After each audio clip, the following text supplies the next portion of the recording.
de respecter les timings comme on le fait depuis le début de la journée. Merci, merci à tous les 5 donc de participer à ce deuxième focus de l'après-midi. Donc on a intitulé ce focus « Ancrer les infrastructures économiques et de mobilité dans leur territoire », ou comment tisser du lien, effectivement, dans une approche de mixité fonctionnelle. Pour résumer très très vite, je vais simplement dire que c'est une question centrale dans le développement de la ville, finalement, c'est cette question des interfaces entre la ville et les grandes infrastructures de mobilité, mais aussi entre les zones d'activité, le tissu résidentiel, et sont des espaces qui s'opposent parfois, qui constituent plus souvent des fractures dans la ville que des espaces de couture et de liens. Et on va voir aujourd'hui qu'au contraire, ces infrastructures peuvent servir, dans une approche peut-être un peu renouvelée, peuvent rendre en tout cas service au territoire et peuvent s'intégrer et s'inscrire dans le territoire et ne plus constituer des espaces à part. Voilà, alors on a avec nous, on va commencer ce focus avec un exemple à Verrières-le-Buisson.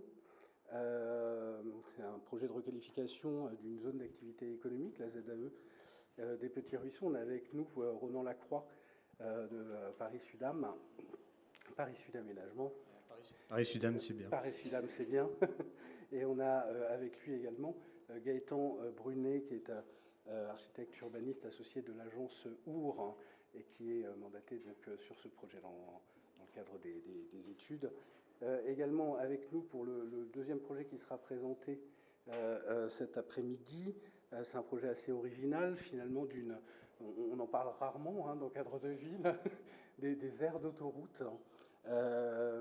Et une aire d'autoroute, effectivement, dont l'intégration dans l'environnement, dans un milieu écologique effectivement très sensible, mais également dans son environnement urbain et dans son territoire à plus large échelle, a été poussée à son maximum. On a avec nous donc Jeanne Cressac.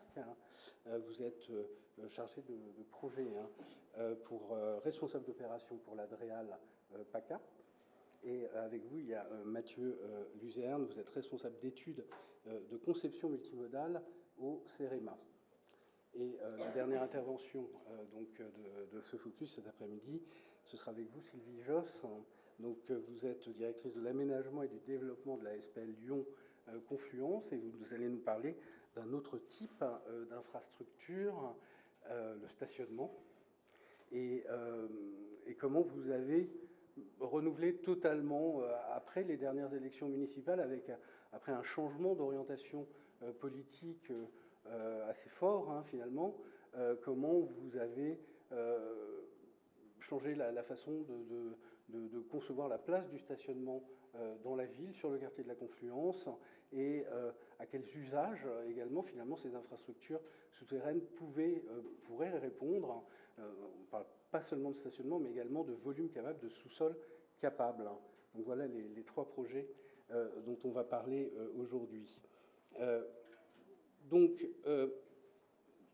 très rapidement, je vais vous donner la parole, Ronan Lacroix et Gaëtan Brunet, pour nous parler de la ZAE des Petits Ruisseaux. Donc c'est une opération qui s'apprête à entrer en phase opérationnelle. C'est ça, il y a une concession, une consultation pour un aménageur, une concession d'aménagement donc, qui va être lancée cet automne, bientôt. Les réflexions donc, sont abouties aujourd'hui avec le travail que vous avez mené dans le cadre du mandat qui vous avait été confié à Paris-Sudam, avec évidemment un maître d'œuvre qui est à côté de vous. On va en parler.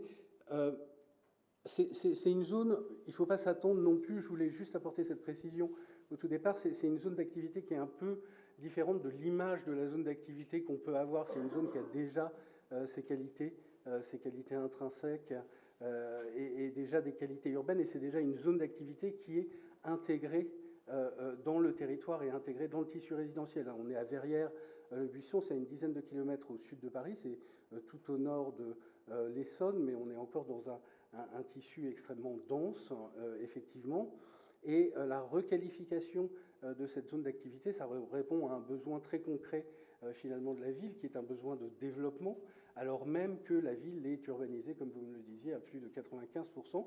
Donc comment on peut continuer à se développer et comment on peut optimiser peut-être des espaces qu'on sous-utilise aujourd'hui sur une zone d'activité, effectivement, qui a quand même déjà un petit peu de mixité, déjà qui se prête en tout cas à ce type de changement peut-être de destination progressif. Vous allez nous en parler, effectivement. L'idée, c'est d'injecter effectivement de la mixité fonctionnelle et du logement sur ce territoire. Et c'est une opération qui sera menée dans un cadre d'urbanisme négocié avec effectivement un certain nombre d'entreprises qui sont déjà présentes et avec une maîtrise foncière partielle, puisque vous n'avez pas forcément, enfin la collectivité n'aura pas forcément la main, et le futur aménageur n'aura pas forcément la main sur l'intégralité des fonciers. Je vous laisse la parole, vous pouvez nous présenter. Oui, merci. Alors, c'est vrai que le sujet des ZAE, pour ceux qui étaient là juste avant, c'est un sujet qu'on entend maintenant de manière assez récurrente, puisque toutes les collectivités, aujourd'hui, un des enjeux principaux, c'est la sobriété foncière. Il n'y a plus de foncier parce que, de manière aussi volontaire et intelligente, on a décidé de réduire l'expansion urbaine. Et donc, aujourd'hui, on se focalise sur des fonciers sous-exploités qui sont l'héritage d'une politique urbaine des 50 dernières années, qu'on appelle de zoning, où on a concentré de manière monofonctionnelle un certain nombre d'activités qui sont donc soit du logement pour le pavillonnaire, là on parle de zones d'activité, et qui ont été très bien pensées d'une certaine façon pour cette destination, qui fait qu'aujourd'hui elles sont utilisées, elles sont exploitées, mais aujourd'hui effectivement on se pose la question du renouvellement urbain, de l'intensification de ces territoires, parce que on n'a plus beaucoup d'autres espaces, et on voit bien que ces espaces-là aujourd'hui ils ont besoin aussi, dans tous les cas, d'être transformés. Si je fais comme ça, voilà. Alors ça c'est nous, mais vous nous avez déjà vu. Voilà. La ZAE des petits ruisseaux, je vais me lever, c'est pas mal aussi. C'est cette zone-là. Alors la ZAE des petits ruisseaux, effectivement, vous le disiez, quand on parle de ZAE, tout le monde dit oh là là, on imagine tout de suite la zone à la sortie d'autoroute, un peu perdue dans une zone non urbanisée. Alors c'est vrai qu'elle est singulière, parce que comme vous le voyez, elle est complètement aujourd'hui intégrée, alors de manière enclavée, mais elle est complètement absorbée par un tissu urbain, résidentiel. Elle est en limite, donc là on est côté Verrières-le-Buisson, là on est à Antony. Et on voit très bien qu'il y a le tissu pavillonnaire qui est en limite, et un certain nombre d'équipements qui sont autour. Alors c'est à la fois singulier, mais je crois que je travaille en Paris Sud Aménagement. Effectivement, je suis aménageur, mais je pilote aussi en tant que directeur tout ce qui est recherche et phasage préopérationnel dans le cadre de l'Île-de-France. Et c'est un cas de figure qu'on retrouve de plus en plus souvent. C'est-à-dire aussi l'étalement urbain a fait aussi que ces ZAE aujourd'hui sont intégrés, en tout cas physiquement, dans ces territoires.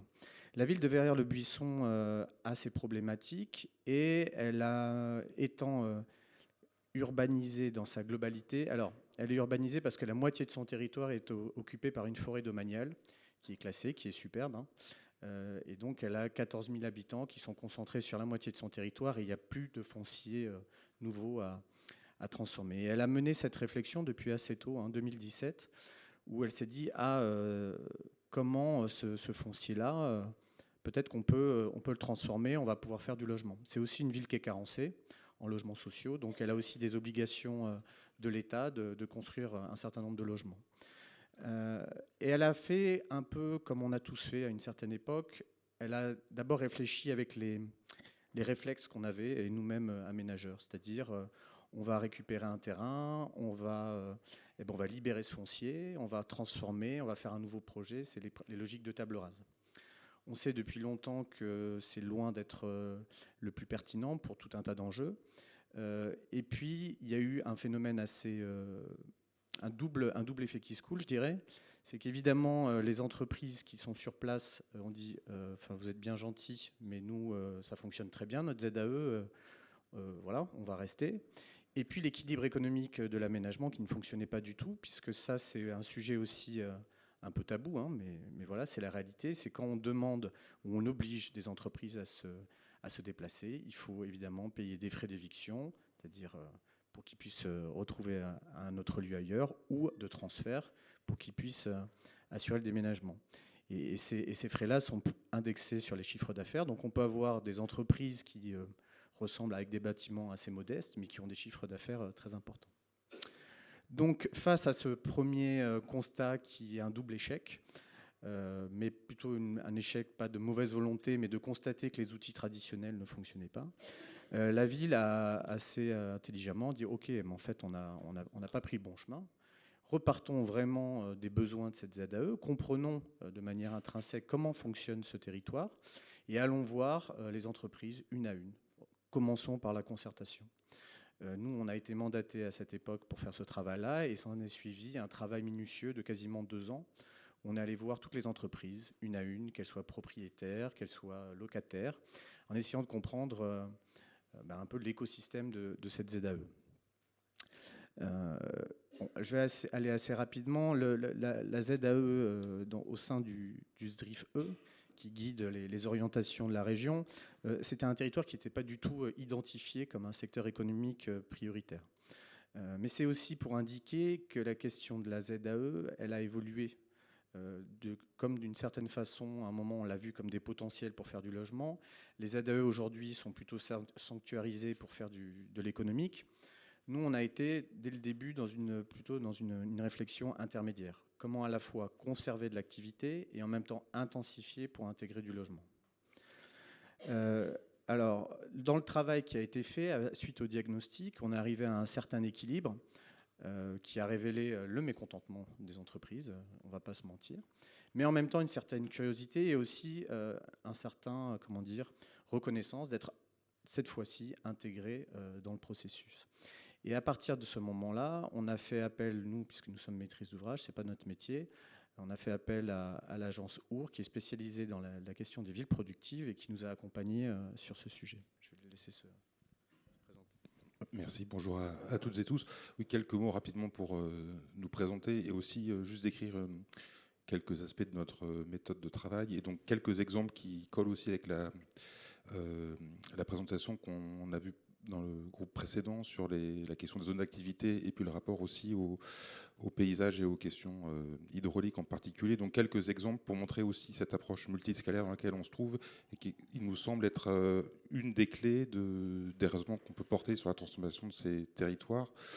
Donc à gauche, un exemple à Montreux, Faulquionne, à la confluence de la Seine et de l'Yonne, un grand territoire qui a été urbanisé dans les années 50, voilà, qui est un site industriel et qui est marqué par des risques hydrauliques très importants. À droite, un exemple à Cergy-Pontoise, à Saint-Ouen-l'Aumône, où on travaille également avec Paris Sud Aménagement sur la transformation d'une zone d'activité, qui pour le coup, elle est inscrite dans le ZRIF-E comme un territoire qui doit rester dédié à l'activité économique.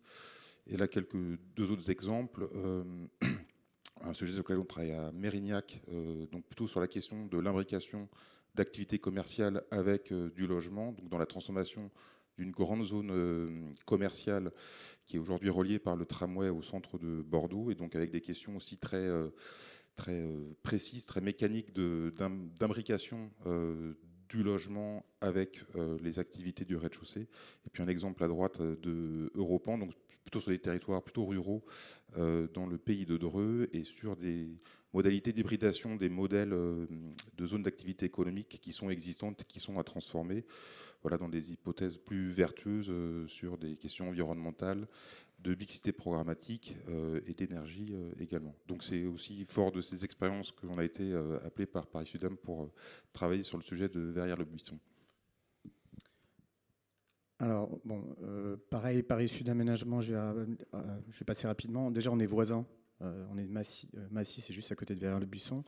Mais aussi, on a une particularité, c'est qu'on travaille depuis très très longtemps sur des fonciers qui sont soit des zones industrielles, soit des fonciers économiques.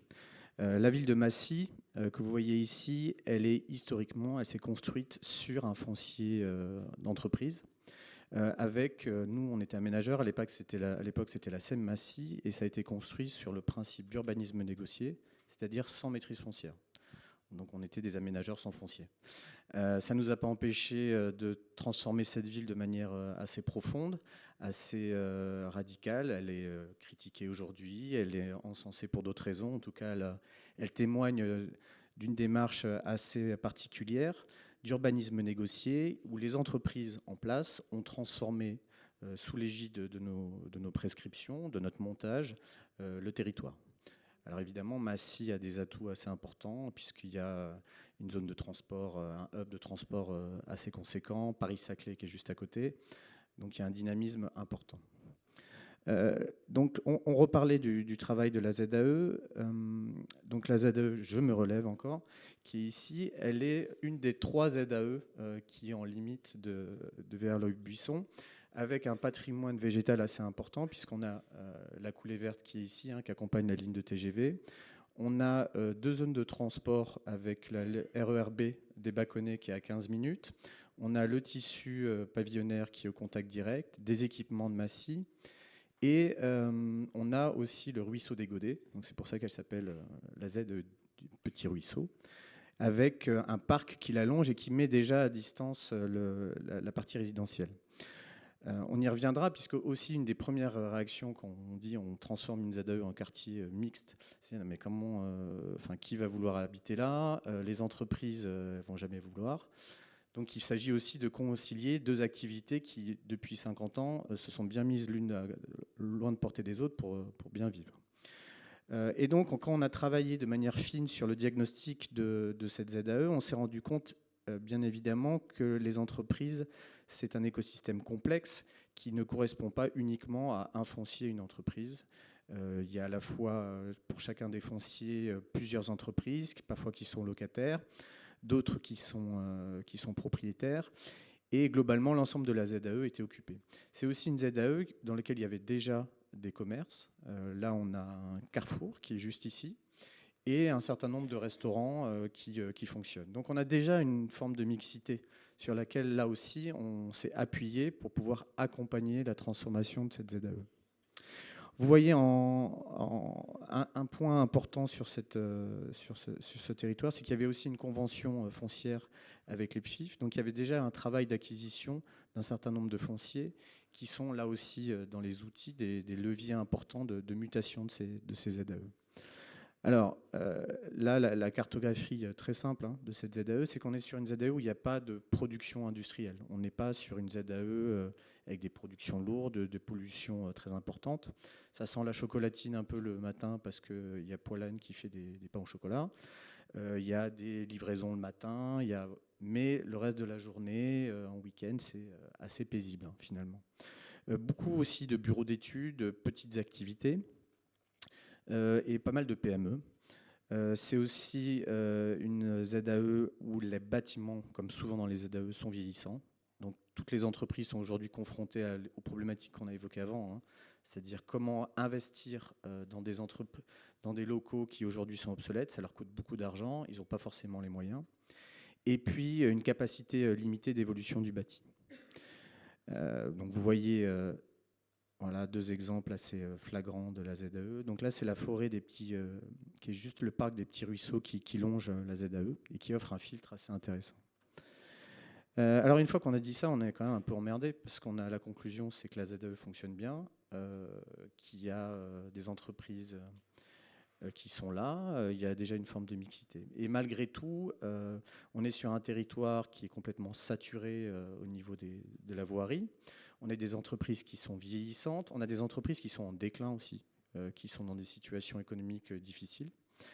On a une volonté politique de réintégrer ce territoire, puisqu'il est complètement... Il n'y a qu'une rue qui fait un cul-de-sac et qui fait qu'on est complètement enclavé. Et un patrimoine qui est quand même de grande qualité, avec des arbres et des bâtiments aussi quelques-uns en briques, plutôt de construction de qualité. Donc l'idée, c'est de partir de tout ça pour transformer ce territoire. On va plutôt faire émerger une solution avec les entreprises qu'on va intégrer comme des acteurs, à la fois économiques et aussi des habitants. On va conserver de la coexistence, c'est-à-dire qu'on va faire de la mixité le plus possible à la parcelle. Et on va travailler dans le plus possible en gardant les bâtiments existants, soit en densifiant, soit en construisant par-dessus.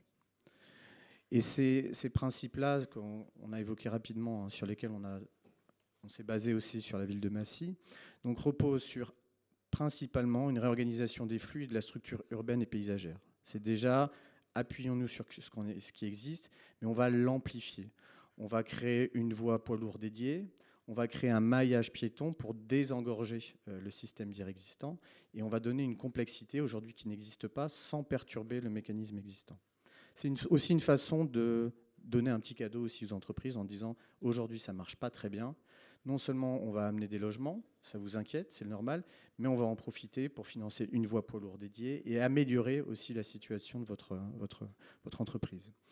L'existant, évidemment, et des acteurs économiques. Donc, il y a déjà eu une réunion publique de concertation. C'est un travail pas facile, mais qui avance.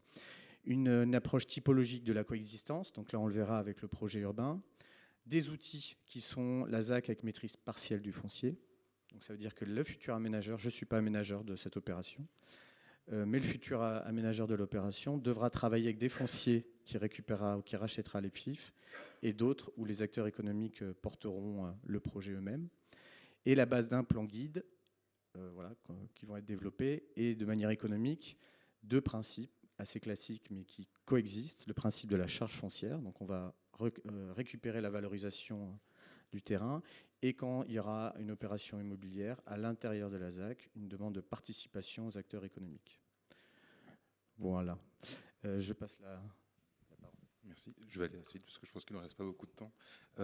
Mais pour peut-être illustrer les leviers dont vient de vous parler Ronan, quelques illustrations donc, sur cette réorganisation de l'espace public, de la desserte des lots, où on passe d'une logique très routière et tout à fait adaptée à l'activité initiale de ce bout de territoire, à quelque chose d'un peu plus complexe qui permet de donner plus d'espace sur l'espace public au paysage, au stationnement, à d'autres types de déplacements que seulement la voiture, qui est aujourd'hui un site qui est quand même très engorgé par des stationnements un peu sauvages. La boucle dont parlait Ronan qui permet une desserte par poids lourd qui est...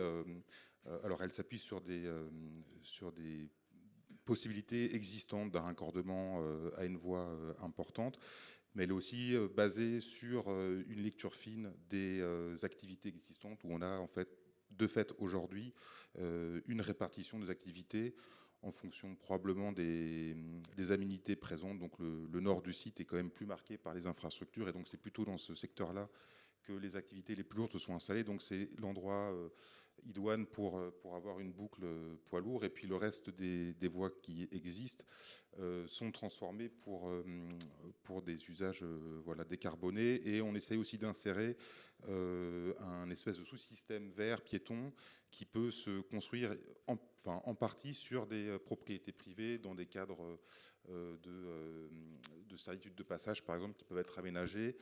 Et donc on voit ici les effets de ce qu'un projet cible qu'on a donc co-construit avec Paris-Sudam pourrait dessiner en termes de reconfiguration du sol. Et donc on en parlait dans les discussions précédentes d'un sol qui est beaucoup plus poreux, y compris dans des questions d'infiltration, mais aussi plus poreux dans les circulations qui sont possibles dedans. Donc on voit les effets en tout cas d'une requalification des sols, avec un effet quand même très prégnant sur les espaces publics. L'autre sujet aussi qui a été mentionné, qui est très important, c'est la question de la coexistence, qui a échappé finalement à notre manière d'appréhender l'espace urbain comme un espace de mixité, de coexistence, de frottement aussi, y compris dans le temps, puisque l'espace de l'activité ou le temps de l'activité n'est pas forcément celui de l'habitat. Et donc comment on peut aussi fabriquer des espaces qui sont chronotopiques. Donc on peut avoir notamment ces cours qu'on a essayé de disposer, qui fabriquent une espèce de régime d'organisation du plan guide, des cours qui sont dédiés au logement, d'autres qui sont dédiés à l'activité économique, qui sont dimensionnés aussi pour qu'on puisse faire circuler des véhicules, et puis d'autres qui peuvent être aussi des cours, on va dire, ambidextres, qui sont tantôt dédiés au logement, tantôt à l'activité économique. Et donc elles scandent le plan de cette zone. Le tout est évidemment construit à partir des structures foncières existantes, et donc c'est un travail assez méticuleux, entreprise par entreprise, foncier par foncier, pour dégager les capacités d'agir dans ce territoire de manière partenariale. Donc voilà, ça c'est la question un peu quelque part du micro-zoning qu'on peut essayer de mettre en place entre des espaces qui sont plutôt dédiés à la coexistence entre commerce et logement, d'autres entre le logement et l'activité, et d'autres où, pour le coup, on ne trouvera pas forcément de logement parce que la question de la coexistence ici est beaucoup plus difficile à résoudre. Et puis un point qui est donc important et qu'on est en train aujourd'hui d'expérimenter avec ce projet à Mérignac, c'est comment on fait atterrir, comment on imbrique des logements, y compris toutes les fonctions qu'on va trouver au rez-de-chaussée, le hall d'accueil, la boîte aux lettres, les locaux poubelles, les locaux vélos, etc., avec des activités économiques qui, elles, en l'occurrence, ont en général plutôt besoin de surfaces horizontales les plus généreuses, les plus dimensionnées possibles. Quelle flexibilité on offre aussi à des activités qui ont parfois besoin de hauteur sous plafond importante, parfois d'installer des mezzanines, et en même temps, quelle cohérence on arrive à fabriquer dans un projet urbain qui va se faire parcelle après parcelle, même s'il y a un cadre global qui peut être déterminé. Donc c'est ce travail typologique qu'on a esquissé. Donc comme dit précédemment, on est dans un travail préopérationnel, donc qui donne plutôt un peu l'inflexion, la ligne directrice d'un projet qui sera à confirmer par après, et qui se décline aussi selon les configurations qu'on peut rencontrer, avec des bâtiments qui ont une qualité, sur lesquels on peut travailler en surélévation, d'autres sur lesquels on est sur des bâtiments avec des fermes métalliques assez sommaires, sans isolation, et donc là, effectivement, l'évolution du cadre réglementaire incite aussi à ce que les bâtiments évoluent. Et à la fin, qui produit cette forme urbaine constituée à partir des qualités des logements, c'est-à-dire des logements qui sont traversants, ou plutôt des plots qui peuvent chercher des longues vues. On est sur un versant sud de la vallée de la Bièvre, donc on a aussi des qualités paysagères qui sont très intéressantes à aller chercher du regard. Et donc c'est aussi une forme urbaine qui finalement elle est aussi dense que des îlots périmétriques de R+4, R+5, mais le fait de l'imbrication avec des rez-de-chaussée qui sont très contraints nous amène aussi à ce type de proposition volumétrique. Voilà, et donc quelques images d'une maquette qui montre un peu comment les choses peuvent s'organiser avec ces cours, avec ces espaces publics qui sont repensés, avec aussi une logique de recul qui permet aussi d'amplifier les qualités paysagères de ces espaces publics sur les fonciers privés, qui peuvent être aussi des occasions d'avoir une gestion des eaux pluviales qui soit plus vertueuse que ce qui peut se faire aujourd'hui. Voilà, et il y a tout un travail qu'on ne va pas développer aujourd'hui, mais sur l'organisation du stationnement, sur les gabarits, etc., qui permet d'arriver à ce type de représentation et d'évolution assez forte de ce site. Et peut-être juste pour rappeler, et je crois qu'il reste encore peut-être une image, que donc on est aujourd'hui sur une programmation qui amplifie les espaces dédiés à l'activité, tout en ayant une production de logements qui est assez conséquente et qui rentre dans les réflexions que Ronan a pu présenter précédemment. Plusieurs centaines de logements, de 500 à 600 logements en potentiel sur la zone. Et il y a 19 000 m² aujourd'hui d'activité qui seront doublés dans la ZAE. Est-ce que j'ai une minute pour faire une conclusion ? Une minute et après j'arrête. Et une question après. Très rapidement, juste pour expliquer aussi que c'est un processus au long terme. Donc nous, on a ce qu'on a défini, c'est ce qu'on appelle un scénario cible, c'est-à-dire une hypothèse, au-delà même de l'hypothèse de procédure. C'est l'hypothèse à un moment d'un état de transformation de la ZAE, mais en imaginant qu'évidemment, au-delà de cette hypothèse, la ZAE va continuer à muter, puisqu'il y a des acteurs aujourd'hui qui ne seront pas impactés par la modification, qui peut-être demain le seront. Donc voilà, c'est vraiment une logique de processus que l'urbanisme négocie. Dans une logique de plan directeur, puis on est passé dans une logique de plan guide, et aujourd'hui on est dans une logique de scénario cible. Effectivement, c'est complètement différent. On donne une souplesse, on donne une capacité au territoire à muter encore de lui-même, presque, en dehors de toute intervention, mais en donnant des directions, en donnant des orientations. Est-ce qu'il y a une question dans la salle ? Une question ici. On va prendre une question, puis on passera à la présentation suivante. Merci. Je m'interrogeais juste sur la réaction fondamentale des acteurs économiques par rapport au plan guide. Est-ce que pour eux, l'ambiance de travail des salariés, la perspective d'avoir des abords végétalisé avec une circulation piétonne un peu plus facilitée? Est-ce que c'est quelque chose qui était valorisé ou est-ce que fondamentalement, il n'y a pas eu d'attrait particulier pour ce type d'évolution du cadre de travail et du cadre de vie? Est-ce que c'est un facteur facilitant dans le projet ou est-ce qu'au contraire, les acteurs économiques ils sont assez insensibles? Alors, insensibles, je dirais pas ça. Ils sont plutôt sensibles, mais pas forcément. Pas dans le bon sens. Pas toujours dans le bon sens. Ils sont, mais comme tout le monde, c'est pas leur métier. Leur métier, c'est déjà des entrepreneurs qui, comme tout le monde, connaissent des difficultés, qui sont focalisés sur leurs préoccupations. Hein. Donc au début, quand on leur a dit il y a quelques années, bon, bah, on va faire un quartier à la place de chez vous, déjà, vous êtes fous. Vous êtes fous. Donc, première réaction, sensible, même épidermique. La deuxième, on est venu les écouter, donc ils ont été intéressés, puisqu'ils ont aussi compris, et avec ça c'est un langage économique, vous allez pouvoir aussi gagner de l'argent, puisque vous allez valoriser vos terrains, mais vous allez pouvoir le faire en respectant un certain nombre de règles, parce que vous n'êtes pas tout seul. Donc bon, là, il y en a qui prêtent l'oreille, donc ça change l'écoute de certains.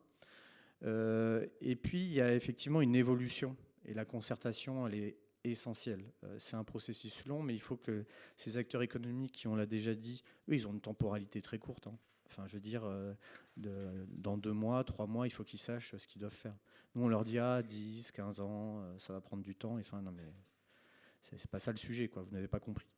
Donc, il faut leur montrer qu'à la fois, on va travailler avec eux, qu'on va trouver des solutions pour perturber le moins possible leur activité, et on va donner de la qualité. Et cette qualité, elle est effectivement dans le confort de leurs salariés, parce qu'ils sont inquiets aussi. Ils ont quand même beaucoup de salariés qui travaillent à côté, qui sont implantés dans le territoire. Ils n'ont pas envie de casser ça, donc leur dire qu'ils vont être aussi maintenus. Et puis, ils vont trouver à terme, effectivement, un confort, mais assez pratique. On est moins quand même sur une ambition, parce que ça, ils ne le visualisent pas encore très bien, du cadre de vie. On va passer à la présentation suivante. Cette aire d'autoroute que j'évoquais tout à l'heure à Saint-Martin de Crau. Effectivement, je suis avec Jeanne Cressac, que vous êtes responsable de cette opération. Vous allez nous en parler. Hein, ça rentre dans un cadre évidemment plus large. Hein, c'est pas juste la création d'une aire d'autoroute. On parle de la création d'un contournement autoroutier au sud d'Arles. Vous me disiez en amont des entretiens, finalement, on n'était peut-être pas obligé d'aller aussi loin pour rendre le projet acceptable, mais il y avait cette volonté profonde de créer un projet qui, de A à Z, est assez démonstrateur et notamment qui prouve l'utilité, les apports qu'il peut donner au territoire. Oui, tout à fait. Donc, je vais effectivement commencer par faire une présentation un peu rapide du projet dans lequel s'insère l'aire de Saint-Martin-de-Crau et du cahier des charges qui a été donné au CEREMA pour la conception de l'aire. Et ensuite, je passerai la parole à Mathieu pour détailler ça. Donc, cette aire, elle s'insère sur le projet de contournement autoroutier d'Arles, qui est un projet de continuité autoroutière en fait en réalité pour joindre les 2 morceaux de l'A54 qui sont aujourd'hui, qui est du coup une autoroute qui est discontinue puisqu'il y a un morceau de route nationale entre les deux, route nationale qui traverse aujourd'hui la commune d'Arles. Et donc, le projet a vocation à assurer cette continuité autoroutière. C'est un projet qui est porté par le ministère en charge des Transports, avec une maîtrise locale, une maîtrise d'ouvrage locale par la DREAL. Et quand on a repris il y a eu un historique très long que je ne vais pas développer, mais quand il y a eu une reprise d'études en 2018, un des enjeux majeurs sur la reprise des études, c'était l'acceptabilité par le territoire de ce projet. Et donc, ce qui a été recherché depuis 2018, c'était de démontrer en quoi ce projet, ce n'était pas une continuité autoroutière d'un projet national porté par l'État, mais que ça pouvait aussi être un projet de territoire et que ça pouvait aussi apporter un certain nombre de services au territoire, et que sont spécifiquement Arles et Saint-Martin-de-Crau, donc les 2 communes qui sont impactées. Alors pour Arles, c'est assez facile à le démontrer, puisque aujourd'hui, ils ont une route nationale avec un trafic très important qui traverse la ville. Donc ils voient bien en quoi un contournement va... Enfin, ils le demandent, hein, d'ailleurs, c'est les premiers demandeurs de ce projet. Pour Saint-Martin-de-Crau, c'est un peu plus délicat, et puis il y a quand même énormément d'impact sur ce projet-là. Donc il faut qu'on arrive à justifier qu'il dessert de multiples enjeux et de multiples services. Donc depuis 2018, c'est un projet qui a été donc énormément concerté avec le territoire, avec les 2 communes, mais également avec énormément d'acteurs sur le territoire, avec les agriculteurs impactés, avec les associations de défense de l'environnement, avec beaucoup de monde. Et donc aujourd'hui, on a abouti à des objectifs qui ont été définis à partir de cette concertation, qui ne sont plus juste les objectifs du ministère en charge des transports qui dit moi, il me faut une continuité autoroutière parce que j'ai une section là, de route nationale qui pose problème pour la sécurité et qui apporte aussi des nuisances aux riverains. Mais on a des objectifs plus larges co-construits avec le territoire. Ce projet, du coup, dans le cadre de ce projet, donc il y a bien sûr le tracé routier qui supportera le trafic, mais il y a un autre élément de projet qui est l'aire de service, et qui est une obligation en fait pour répondre à des enjeux de sécurité routière, une obligation qui est issue d'un certain nombre de guides de conception, et qui impose des aires de service avec des écartements définis, qu'il a fallu également intégrer sur le projet. Donc on retrouve là sur la slide les quelques règles qui nous sont imposées, et nous du coup on a voulu repartir, se dire ok, ça c'est notre obligation, c'est comme la circulation autoroutière, c'est une obligation, c'est un des objectifs du projet. Maintenant, qu'est-ce qu'on peut en faire, et en quoi est-ce qu'on arrive à faire de cette aire de service quelque chose qui ne soit pas juste l'aire de service de l'autoroute et importante au regard des enjeux de sécurité routière, mais en quoi ça peut servir plus largement le territoire. Et donc, dans les échanges aussi qu'il y a eu avec les communes, est assez vite apparue l'idée qu'il fallait que ce soit une aire qui soit ouverte sur le territoire, puisque les objectifs d'une aire de service, qu'est-ce que c'est ? C'est d'apporter du stationnement pour les poids lourds notamment. Ça peut servir aussi à d'autres personnes. D'apporter des services qui peuvent du coup également servir à d'autres personnes que juste les personnes qui circulent sur l'autoroute, des zones de repos, etc. Et donc à partir de là, a commencé à émerger l'idée d'avoir quelque chose qui soit ouvert et qui serve non pas que les intérêts du projet, mais les intérêts plus larges. Un autre point aussi assez important sur la manière dont le projet a été réfléchi, c'est la démarche ERC, donc éviter, réduire, compenser, qui est une obligation de suivre ce genre de démarche sur des projets comme ça, qui est d'autant plus importante sur le projet de contournement autoroutier d'Arles, puisqu'on est dans un secteur avec une présence très importante du risque inondation. Alors on pourrait refaire un certain nombre de zooms spécifiques sur ce sujet, c'est pas l'objet. C'est un secteur où il y a aussi des enjeux en termes de biodiversité et de milieu naturel qui sont hyper importants. On est à proximité immédiate de marais, de la Camargue, etc. Et donc, quand on a commencé à réfléchir sur la conception d'une aire de service, il a fallu la localiser dans un endroit qui soit le mieux possible, ou en tout cas le moins pire. Donc ça a aussi guidé toute la phase de localisation. Et même une fois qu'on a abouti sur la localisation de l'aire, on a essayé de continuer de travailler sur la réduction des impacts. Et on voit sur l'image en bas qu'on a divisé quasiment l'aire de service, la superficie de l'aire de service par 2, puisqu'on s'est rendu compte qu'il y avait des sources de cours d'eau sur une partie de la parcelle identifiée et qu'il était inenvisageable d'aller urbaniser dessus, et que en travaillant, et ça a été un travail important mené par le CEREMA, en densifiant l'aire, on arrivait à ce qu'elle remplisse l'ensemble de ses objectifs sur une superficie beaucoup moins importante. Donc voilà, on arrive à une localisation, quelques objectifs réglementaires de stationnement, de services, et toujours cette volonté de la maîtrise d'ouvrage qui était de montrer au territoire en quoi on allait pouvoir les servir. Et donc, plutôt que de s'arrêter là avec quelques grands principes, puisqu'on est en phase en amont de la déclaration d'utilité publique, donc on est en des phases très amont quand même sur les études, on a missionné le CEREMA pour qu'ils nous produisent un plan guide, pour qu'ils aillent plus loin et qu'ils arrivent à dessiner ce que pourrait être l'aire et en quoi elle apporterait et elle répondrait aux demandes de la ville, en plus d'être juste une aire de service pour l'autoroute. Et donc du coup là, je passe. Oui, donc qu'est-ce qui est particulier sur ce projet-là? En fait, il y a 3 choses. On est sur un territoire avec une grande sensibilité environnementale. On est sur une volonté de l'Adréal d'avoir un aménagement exemplaire et donc vraiment d'aller chercher très loin ce qui pouvait se faire de mieux en termes d'aménagement autoroutier. Et puis toujours une volonté de l'Adréal de vraiment préciser les choses et pas se laisser au niveau de grands principes, vraiment de détailler les différents éléments. Donc côté CEREMA, quand on a pris tous ces entrants, on s'est dit qu'il fallait faire un projet couture vraiment adapté, très fin sur le territoire. Donc ça s'est traduit déjà dans l'équipe projet qui a été mise en place, donc avec une équipe pluridisciplinaire où on est allé chercher des compétences routières, des compétences en éclairage, en environnement, en aménagement, en gestion de l'eau.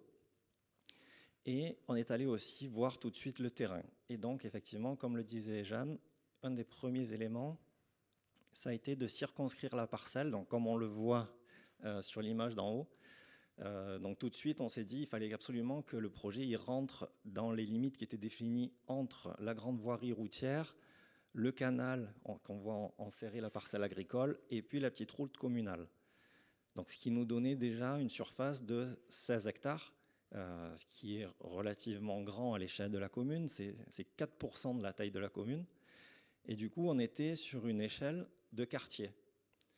Et de manière peut-être assez étonnante, en tout cas à l'époque, quand on en a parlé, ça a été assez étonnant, c'est que tout de suite, on s'est dit, on va développer l'aménagement de cette aire selon les défis de la démarche écoquartier. Donc on est vraiment allé chercher, développer la démarche écoquartier, remplir tous les défis et voir comment on pouvait vraiment répondre le mieux aux besoins du territoire.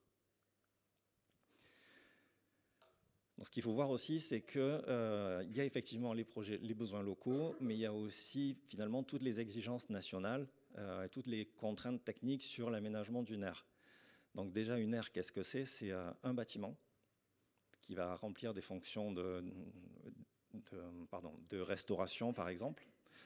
Donc là, ce qui a été recherché, c'est un bâtiment le plus compact possible.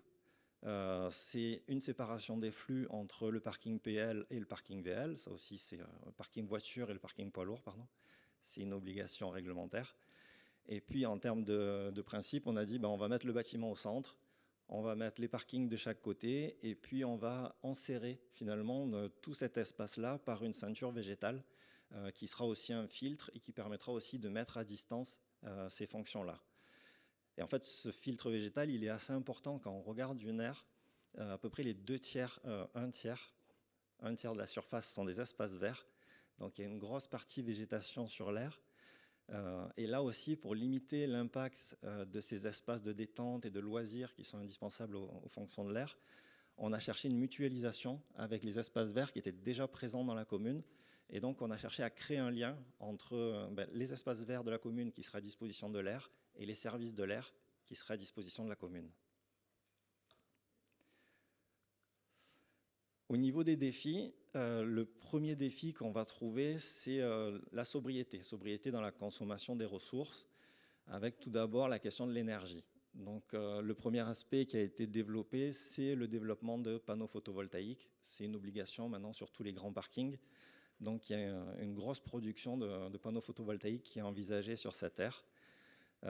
Et qui va nous impacter du coup sur les autres aménagements, sur les autres traitements, en particulier sur l'éclairage public. Le fait d'avoir des panneaux photovoltaïques, ça va nous faire une couverture du parking et donc ça va aussi limiter les nuisances de l'éclairage de l'air vis-à-vis de la ville et de son environnement.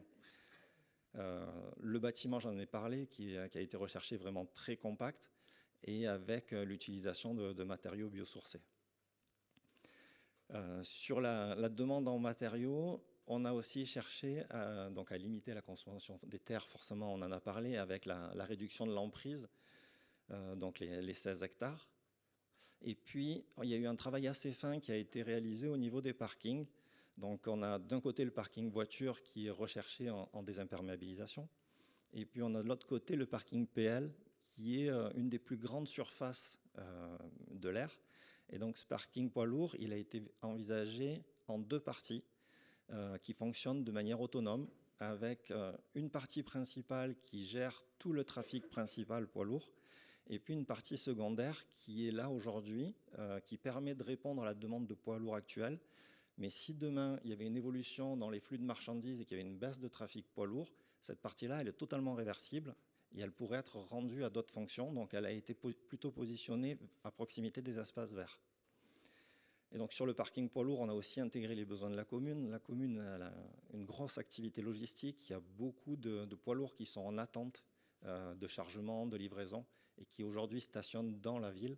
Donc là, il y a eu un surdimensionnement du parking poids lourd de l'air pour pouvoir accueillir tous ces poids lourds et les sortir du centre-ville. Et enfin, sur la gestion des ressources en eau, donc j'ai parlé, il y a déjà beaucoup de désimperméabilisation qui est envisagée sur l'air. Le fait de couvrir aussi avec des panneaux photovoltaïques, ça nous permet de récupérer les eaux de pluie avant qu'elles touchent le sol. Et donc, ça permet de les gérer en deux parties différentes. On va avoir les eaux de chaussée qui sont polluées avec des hydrocarbures qui seront dans un traitement spécifique, et les eaux propres, on va dire, qui pourront être réutilisées directement pour l'arrosage ou pour le fonctionnement des toilettes du bâtiment, par exemple. Le deuxième défi, il concerne le bien-être et la qualité du cadre de vie. Donc, il y a des éléments qui concernent l'exposition au risque, en particulier sur le risque inondation. Donc, on est sur une partie inondable. Toujours le fait de pouvoir traiter les eaux en deux parties, ça nous a permis d'avoir deux bassins. Donc, d'avoir un bassin routier qui est à proximité de l'autoroute et puis un bassin qui aura un fonctionnement jardin de pluie, donc qui récupérerait ces eaux exceptionnelles et qui aurait un traitement qui serait complètement à part. Sur les nuisances, il y a eu une recherche aussi, j'ai parlé avec la ceinture végétale, la couverture en ombrière pour limiter les nuisances visuelles.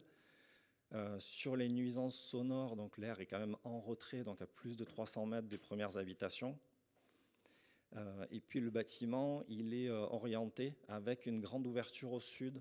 En fait, toute la couverture, enfin toute la ceinture végétale, elle est fermée sur la partie nord, et on a un bâtiment qui est très ouvert vers le sud, vers les terres agricoles, donc avec des paysages vraiment très intéressants et qui permettent à tous les usagers qui s'arrêtent dans l'air de resituer en fait l'environnement de la Camargue dans lequel qu'ils sont en train de traverser. Quelques éléments aussi sur la reconstitution de l'écosystème local, avec la volonté de développer différents points pour les espèces.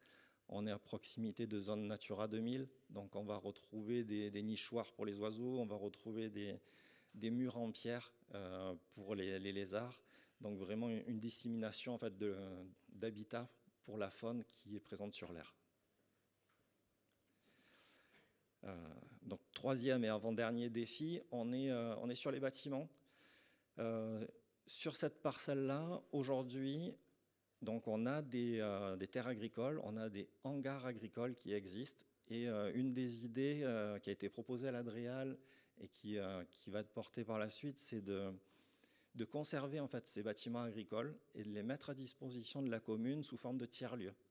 En fait, pour faire vivre les associations locales, développer le tissu économique local. Forcément, l'aire, elle est extrêmement bien desservie. Donc, ce site-là, il est hyper intéressant en termes d'accessibilité. Il y a du parking à proximité. Donc, il y a aussi un intérêt de libérer des espaces et de réutiliser en fait, ces bâtiments existants. Et puis sur l'aire, on va retrouver de nombreux services, les services de restauration, le service de station-service. Donc on a des stations-service qui seront disponibles 24 heures sur 24, 7 jours sur 7, ce qui aujourd'hui n'était pas le cas. Et puis dernière chose, c'est l'intensification des usages de la ville.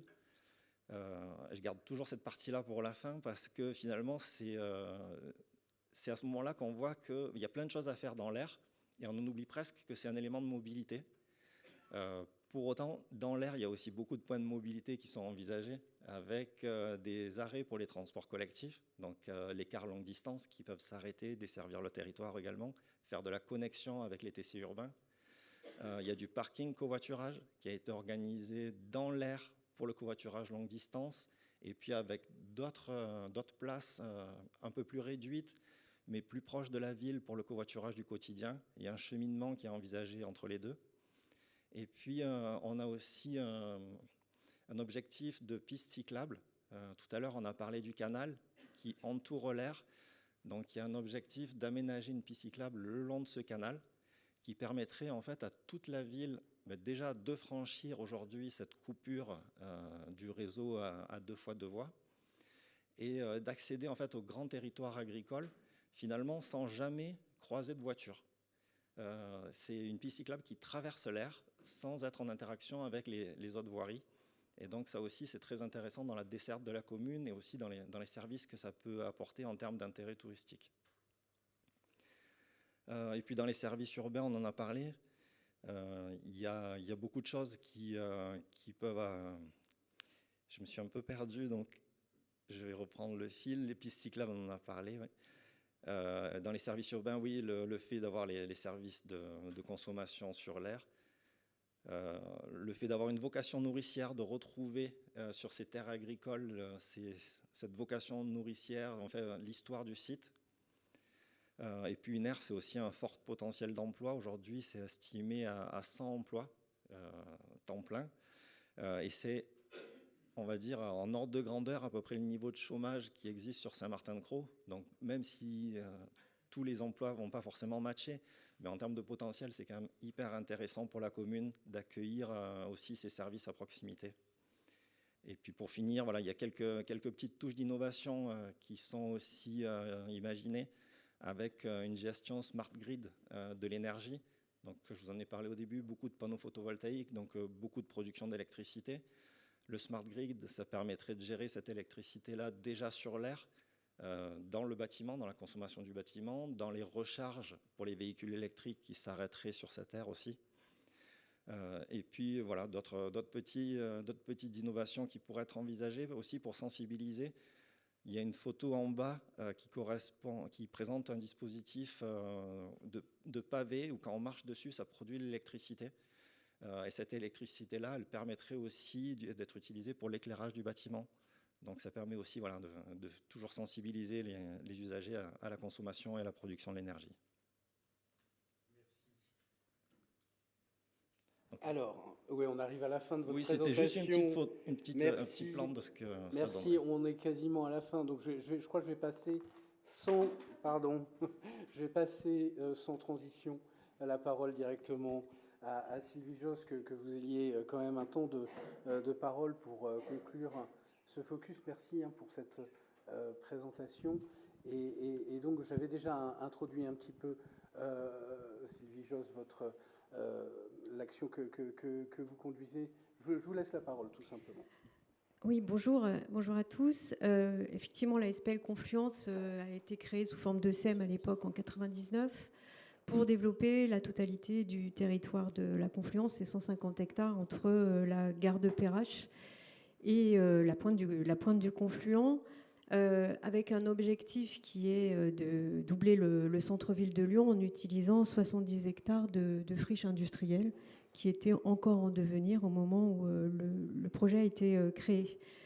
Avec des valeurs qui sont ancrées depuis le début du projet. Donc cette centralité durable, on prolonge effectivement, on double le centre-ville de Lyon, donc il faut y retrouver l'ensemble des fonctions propres à un centre-ville, commencer par la mixité des fonctions, la mixité sociale, et puis la question aussi de faire un centre-ville qui est en lien direct avec la nature, puisqu'on a le privilège d'avoir 2 cours d'eau et un vis-à-vis assez verdoyant avec les Balmes de Sainte-Foy. Et c'est aussi une notion de ville marchable. Cette ville industrielle a abrité pendant très longtemps le marché gros, notamment, qui générait des flux poids lourds assez importants. La 6 à 7 qui reste, bien que déclassée, reste un endroit extrêmement fréquenté par les voitures. Donc cet objectif de dire comment est-ce qu'on apaise cette presqu'île en réduisant la part de la voiture et en favorisant les parcours piétons a été une valeur portée assez tôt dans le projet.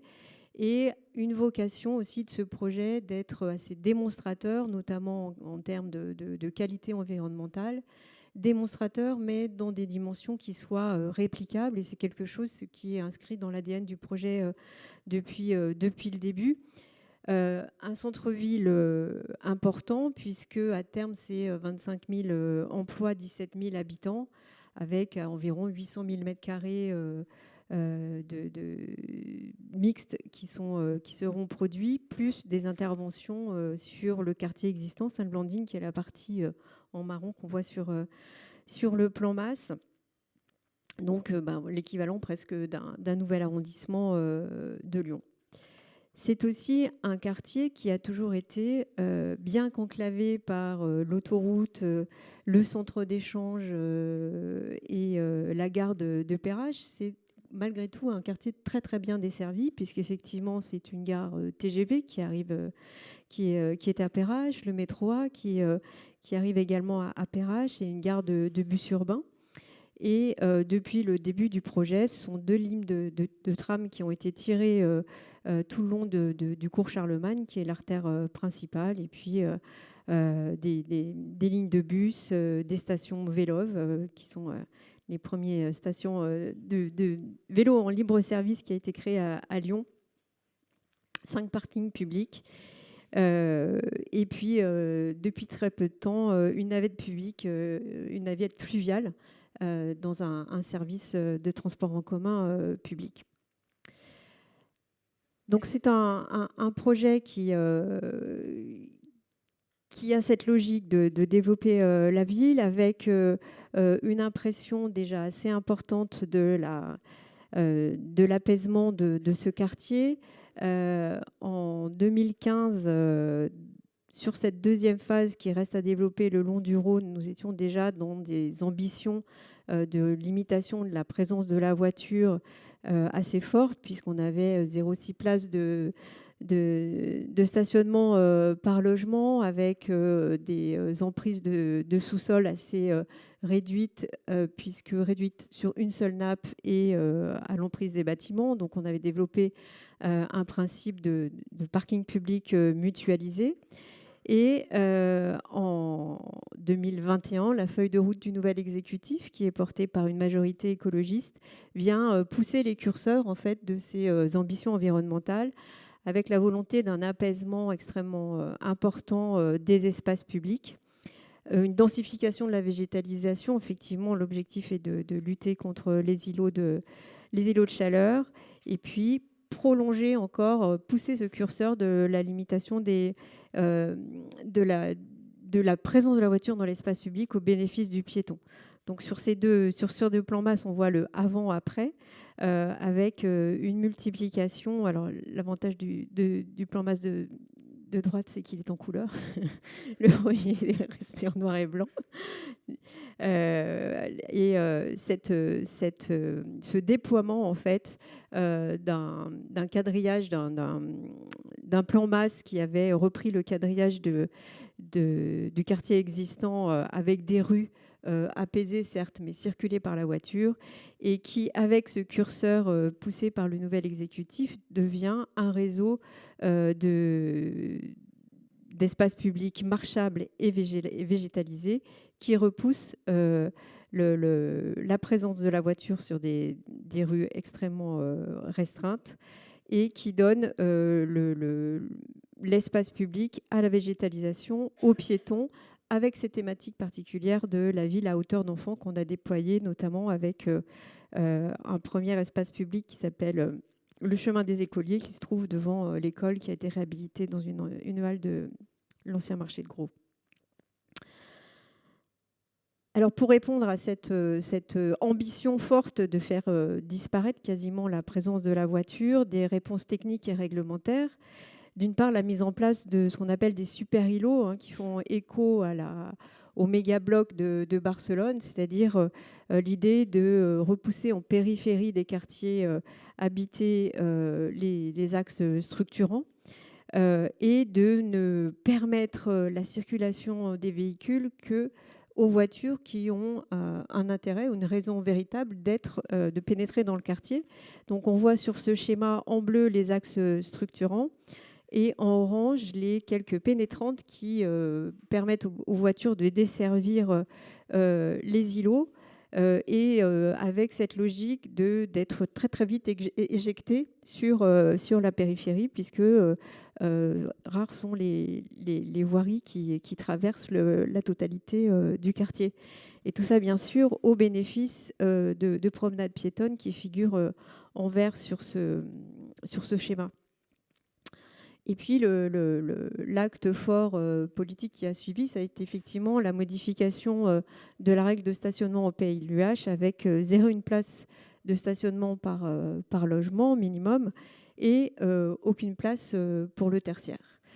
Donc, ça a été une réinterrogation assez forte du plan masse pour nous, que nous continuons de développer avec l'agence Kobe. Et en se posant un certain nombre de questions sur finalement à qui est-ce qu'on s'adresse quand on pose cette question de il n'y a plus de voitures à la confluence, quels sont malgré tout les minimums à desservir, et notamment comment est-ce qu'on fait pour garantir aux personnes qui sont complètement dépendantes de la voiture parce que travaillant en horaire décalé, et aux personnes à mobilité réduite d'avoir à disposition une voiture à proximité de leur domicile à n'importe quelle heure. Il y a eu la question aussi de se dire mais comment est-ce qu'on gère la mobilité des biens ?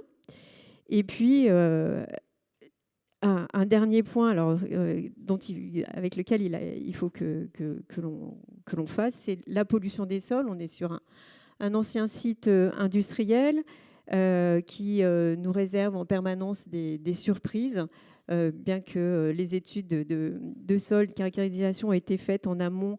On est toujours passé à côté du sondage qui nous révèle la présence, en l'occurrence, de marques de cyanure avec une nappe un peu imbibée, et qui interdit en fait la création de sous-sol, sauf à avoir un pompage... la création de sous-sol qui ne permet pas le pompage permanent au risque de déstabiliser cette nappe. Et donc la conclusion en fait de l'ensemble de ces études, c'est de montrer qu'en fait il ne reste sur les îlots qui restent en blanc là sur le plan en volume que 2 îlots qui sont en capacité d'accueillir un sous-sol sans avoir cet inconvénient de pompage. Dès lors, la question du sous-sol, le sous-sol devient une rareté et nous pousse à nous poser la question de la façon dont on va pouvoir finalement faire de ce lieu qu'on a souvent classiquement destiné au stationnement, comment on savait le valoriser pour en faire un volume habitable, ou en tous les cas capable de pouvoir accueillir d'autres activités que le stationnement. Alors, la première réponse qu'on fait, elle est malgré tout en lien direct avec le stationnement mutualisé. C'est 0,1 place par logement nécessite malgré tout la création d'une quinzaine de places par îlot. Donc la proposition est de créer sur cet îlot dont le nom de code est E3 Nord un parking de 95 places. C'est l'appréciation qu'on a faite de cette capacité de sous-sol, avec cette logique de dire sur un programme de 17 000 m², donc c'est 144 logements, il y a une petite coquille sur la diapo, 95 places de stationnement mutualisées sont possibles, dont 15 qui vont être directement affectées aux besoins propres de l'îlot. Et l'idée est que les 80 places qui restent soient acquises par l'aménageur et au travers d'une VFA, et que ces places soient cédées au fur et à mesure des lots qui arrivent et qui sont à proximité, et qui auront comme ça la possibilité de justifier au moment du dépôt de leur permis de construire de leur conformité en termes de places de stationnement. Donc tout ça se fait dans le cadre d'une gestion d'ASL à laquelle chaque nouvel arrivant adhère, la SPL se retirant petit à petit de l'ASL. Le deuxième îlot, qui est l'îlot Détroit, désolé pour charabia d'aménageurs. L'îlot Détroit qui est immédiatement au nord de l'îlot E3 Nord, sur lequel on a poussé cette histoire de sous-sol capable en se disant exploitons ce volume avec, alors d'une part là encore, une logique de laisser à l'îlot ses besoins de stationnement. Donc là, on est sur une vingtaine de places de stationnement. Le choix fait par l'opérateur d'avoir 250 emplacements vélo en sous-sol avec une rampe qui le dessert de façon indépendante pour libérer les locaux à rez-de-chaussée, parce que ça devient une problématique de savoir comment nos rez-de-chaussée sont utilisés en dehors du stationnement vélo. Et puis, on s'est dégagé environ 600 mètres carrés d'une zone capable. Une zone, c'est un volume qui là encore, est acheté par la SPL Confluence et dans laquelle nous projetons un premier usage qui serait l'emplacement de 10 places de stationnement en autopartage. Alors là, je fais référence à ce que je disais tout à l'heure sur comment on sait garantir aux personnes qui en ont besoin d'avoir une automobile à disposition, même s'ils n'ont pas de place de stationnement. Donc c'est ce fil qu'on tire au travers de la mise en place d'un autopartage, avec cette idée de convaincre ou d'accompagner les nouveaux habitants d'une certaine dépossession de leur voiture, tout en gardant ce service de proximité. Et puis, il y a environ 400 mètres carrés de ce volume qui, dans un premier temps, sera dédié à la logistique décarbonée du dernier kilomètre. Certains d'entre vous ont peut-être assisté ce matin à la conférence qui portait sur le CELP 360, sur lequel il y a également donc c'est la partie PEM-PRH, transformation du centre d'échange Lyon-PRH, avec une logistique de 400 mètres carrés dédiée aux maraîchers. Et donc, on est dans cette logique de maillage en fait, de la logistique et la mise à disposition d'un volume pour ce dernier kilomètre décarboné. Donc là, la SPL devient propriétaire. Elle achète notamment grâce à un programme européen qui s'appelle ASCIND, parce que historiquement, la SPL a toujours contribué à aller chercher, en tous les cas, des financements, des subventions auprès de l'Europe. Depuis 2004, c'est comme ça que ça nous permet de financer les innovations. Donc, ça nous permet d'acquérir, en l'occurrence, ce volume. Et le volume qui, par le modelage de l'aménagement du cœur d'îlot, va pouvoir trouver un éclairage naturel, ce qui donne des perspectives d'une utilisation autre que celle de la logistique, avec des logiques de dalles fusibles qui permettraient de relier le rez-de-chaussée avec ce sous-sol, dans une idée justement de rendre polyvalent un usage futur sans le spécialiser uniquement dans cette question logistique ou de stationnement. Oui, Joss, oui, vous expliquez, quand on en avait discuté, les usages futurs, ils peuvent être très, très variés. On pourrait faire des ERP, on pourrait faire des espaces de travail. Tout est possible, finalement, dans ces Voilà, l'idée, c'est, au travers de ce qu'on va produire ici, on va construire, le permis vient d'être obtenu, c'est qu'avec cette capacité d'apporter de la lumière naturelle, effectivement, de pouvoir répondre au code du travail et d'envisager d'avoir des lieux. Ça peut même être un lieu refuge. On parle des canicules et de la nécessité de trouver du confort d'été. Ça peut être aussi un lieu frais garanti qui permettent aux habitants de trouver de la fraîcheur pendant les canicules. Merci beaucoup. Alors, on arrive effectivement, il est 17h29 et on va enchaîner sur la keynote. Peut-être juste un mot, mais un mot par duo peut-être. Pour conclure, comment ces expériences peut-être vous inspirent les unes les autres. Est-ce que vous êtes dans des approches qui se rejoignent un petit peu peut-être? Est-ce que vous avez envie de réagir ou pas? Oui, en un mot. En un mot, oui. Moi, j'ai l'impression que ce qui est commun sur tous les projets, c'est vraiment l'approche sur mesure. Oui. Le fait de vraiment s'adapter à chaque territoire, à chaque site. D'accord. Merci.